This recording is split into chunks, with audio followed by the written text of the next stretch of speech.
Hi, my name is Kevin Heeman. Today I'm going to talk to you about crossing uncomfortable barriers. I do a little bit of cold, so I probably have to clear my throat every once in a while. What we're going to talk about today are three main tips in order for you to help you through these uncomfortable situations. All right. How many of you have been on a first date? Just about all of you. All right. What did it feel like? A little uncomfortable? A little nervous sometimes? Maybe hands a little sweaty? Kind of shaky? Get that little squirmy feeling inside? Am I talking too much? Is she talking enough? Is she talking too much? Am I not talking enough? These are the kind of situations that we all dread. We hate these kind of things. What I'm going to talk about today is a way to work through this. Not only work through this, but to seek out these opportunities and use them to build your own communication skills. Three main tips we're going to use are the language barrier, body language, and being trustworthy. First up is the language barrier. All right. The biggest thing you can do here is put in effort. Say you go into a meeting with someone who's from a different country, or someone who speaks a different language. All right. You may have a hard time communicating with them, obviously, if you don't speak the same language. But what you can do is put in effort. Learn little phrases. Learn things such as hello, goodbye, please, thank you. These things, these little efforts will go a long way to that person respecting you. Don't worry about making mistakes.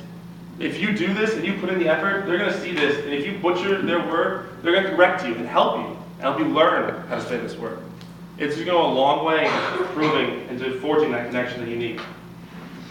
Nextly, we have body language. Facial expressions are huge. They're small and they're quick, but they're huge.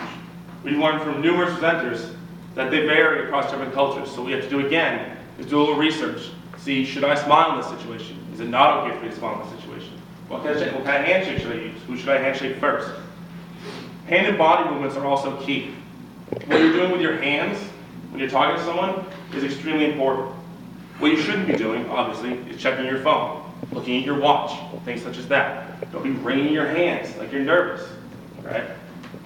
Eye contact is also huge. I'm not saying you stare at someone for 45 minutes because that's weird, right? That's uncomfortable. What I'm saying is when someone's talking to you, look in the eyes, nod, gesture like you know what they're saying. Lastly, is being trustworthy. Trust is your most effective tool. It carries across cultures. What you don't want to make it seem is that you have a hidden agenda. The last thing you want in a business meeting is for someone to think that you have something to hide.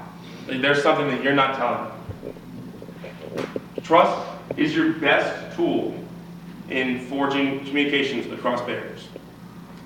Final thoughts. What I'm going to ask you to do today, maybe not today, maybe tomorrow, maybe somewhere down the line, is have a conversation with someone who isn't like you, who may not look like you, may not dress like you, may not talk the same as you. Right? Here at MasterCard, our cards are accepted in over 200 different countries. Right? We have offices in over 50 different countries. So you're probably going to meet someone down the line that does not speak the same language as you. What I'm asking you to do is not shy away from this uncomfortable situation.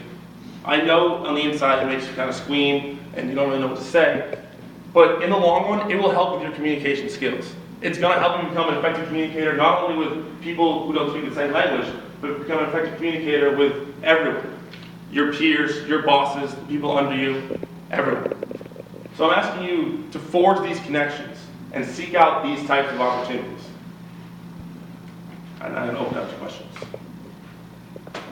Since trust is the most effective tool, what are some good ways to kind of get across that you're being trustworthy? Or is there any signs or? Yeah. Well, talked about the other day. One main thing probably is looking trustworthy. Holding eye contact, not being shifty or things of that nature. Also, when you say things or when you give gestures, mean them. When you smile, mean that smile. Don't just smile because you think it's the appropriate thing to do in that situation.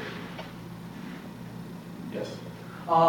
Going back to the learning the phrases, I know it depends on where you're, communicating with country-wise. So my question is, when you go to those phrases, do you have a specific type you're looking for? Like for example, you want to go for something comical to make them laugh, or a serious or respect. But which one do you aim for? I would. Does it just depend?